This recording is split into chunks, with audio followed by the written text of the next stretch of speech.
Allahumma sholli ala sayyidina Muhammad wa ala ali sayyidina Muhammad. Wajil farajahum warzuqna fid dunya ziyaratahum wa fil akhirati syafa'atahum. Assalamualaikum ya Rasulullah, assalamualaikum wa ala ibadillahi salihin. Assalamualaikum jami'an warahmatullahi wabarakatuh. Alhamdulillahi rabbil alamin. Allahumma sholli ala Muhammad wa ali Muhammad. Kembali lagi membacakan buku Mukhtasar Sahifah Husainiyah, nasihat kisah dan doa Imam Husain alaihi salam. Yang sekarang ini kita memasuki pada halaman 40. Halaman selanjutnya adalah halaman 41, kemudian sampai halaman 43 memungkinkan kalau kita bereskan. A'udzubillahi minasyaitonir rajim. Bismillahirrahmanirrahim. Perbuatan dosa. Imam Husain alaihi salam berkata, takutlah pada hawa nafsu yang membawa kesesatan dan tempat kembalinya adalah neraka. Jadi kita diajak oleh Imam Husain alaihissalam untuk takut pada hawa nafsu yang membawa kesesatan dan tempat kembalinya adalah neraka. Jadi hawa nafsu itu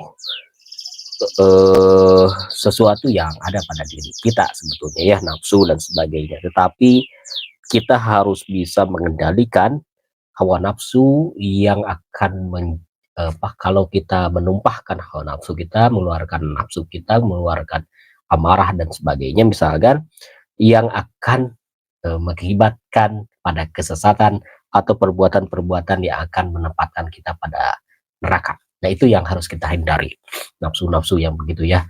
Mungkin ada juga nafsu mutmainnah misalkan yang bagus dan sebagainya, kecenderungan pada sesuatu yang baik misalkan begitu. Imam Husain alaihissalam berkata, janganlah kamu membuat alasan dari perbuatan jahatmu. Nah, ini harus diingat, kita tidak boleh membuat alasan dari perbuatan jahat kita, perbuatan buruk kita, karena seorang mukmin tidak melakukan kejahatan dan tidak membuat alasan.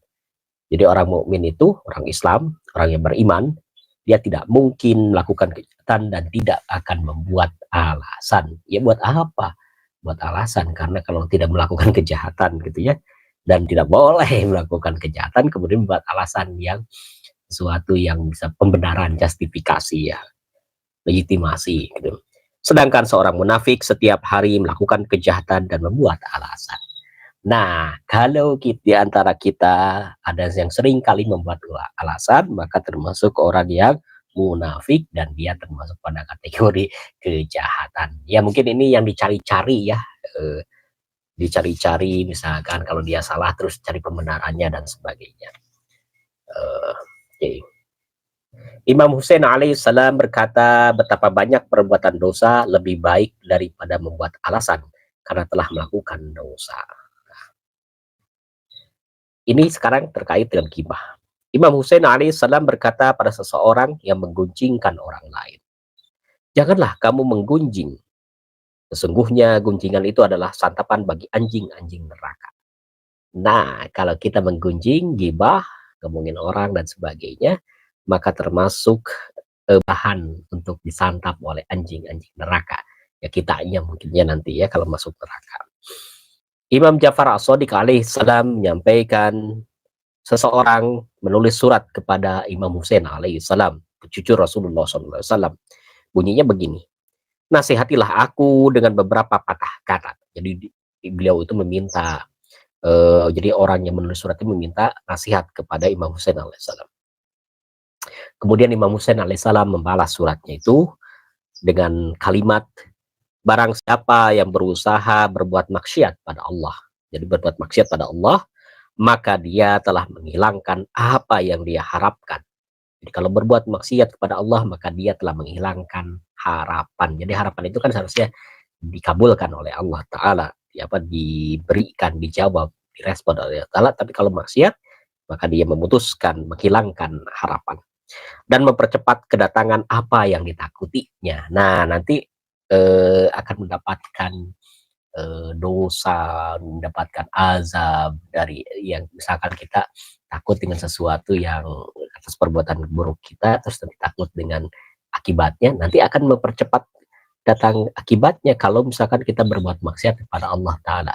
Apa maksiat kepada Allah Ta'ala nanti dibahaslah di tempat lain pada para ustadz yang lain ya, yang itu yang lebih kompeten, misalkan Miftah lebih kompeten di dalam hal ini. Seseorang datang pada Imam Husain alaihissalam dan berkata, saya seorang pemaksiat dan saya tidak bisa bersabar untuk tidak bermaksiat. Maka berilah nasihat padaku. Di sini maksiat ini dalam arti perilaku dan perbuatan yang buruk ya. Imam atau perilaku dan perbuatan yang melanggar syariat agama. Imam Husain alaihissalam berkata, lakukanlah 5 perkara dan berbuat dosalah sekendakmu. Jadi orang yang meminta, gimana caranya supaya saya tidak bermaksiat kepada Allah? Kata Imam Husain, jawabannya ada 5 katanya. Lakukanlah 5 perkara. Kalau kamu bisa melakukan itu, maka berbuatlah dosa sekendakmu katanya. Apa saja? Yang pertama, janganlah kamu memakan rezeki dari Allah dan berbuat dosalah sekendakmu. Jadi kalau kita merasa bahwa rezeki kita bukan dari Allah dan bukan bahwa Allah bukan pemberi rezeki, maka berbuat dosalah sekendakmu. Yang kedua, keluarlah dari wilayah Allah dan berbuat dosalah sekendakmu. Kalau kamu ingin berbuat dosa sekendak kita dosanya, maka cobalah keluar dari semesta Allah Subhanahu wa taala. Mungkinkah gitu ya? Kalau ateis mungkin tidak menganggap Allah ada Allah ya, jadi dia mungkin bebas dan sebagainya karena ateis. Kalau orang mukmin ya enggak bisa. Carilah yang ketiga, carilah suatu tempat di mana Allah tidak melihatmu dan berbuat dosalah sekendakmu. Nah, yang ketiga, yang pertama kan jangan memakan rezeki dari Allah. Yang keluar dari semesta alam, dari wilayah Allah. Yang ketiga, carilah suatu tempat di mana Allah tidak melihatmu. Jadi carilah tempat di mana Allah tidak melihatmu. Ada nggak tempat kira-kira di mana Allah tidak melihat kita? Pasti tidak ada. Ya kalau tidak ada, jangan berbuat dosa. Keempat, jika malaikat maut datang kepadamu untuk mencabut rohmu, maka tolaklah dia dan berbuat dosalah sekedar. Nah, kalau kamu bisa, kalau kita bisa menolak kehadiran, menolak perbuatan yang akan dilakukan oleh malaikat maut pada kita, gitu, mencabut nyawa dan kita bisa menolaknya, maka berbuat dosalah, gitu ya. Gitu. Kalau masih bisa malaikat bisa mencabut nyawa kita dan kita tidak bisa menolaknya, ya sudah berbuat baiklah, gitu. Yang kelima, jika Malik atau penjaga neraka memasukkanmu ke dalam neraka, maka janganlah kamu masuk ke dalamnya dan berbuat dosalah sekedar.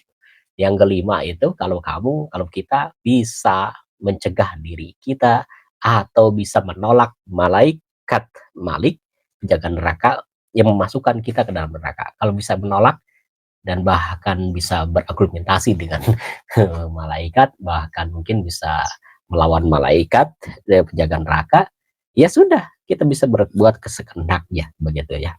Tetapi kan namanya juga makhluk di bawah kendali Khalik ya, dan kita pasti orang beriman akan mengetahui nanti akibat dari kehidupan dunia ini terkait dengan segala hal baik dan buruknya nanti akan kita ketahui dalam masa setelah proses kiamat nanti, padang mahsyar dan sebagainya, nanti di akhirat baru kita ketahuan bahwa kita masuk kemana dan sebagainya.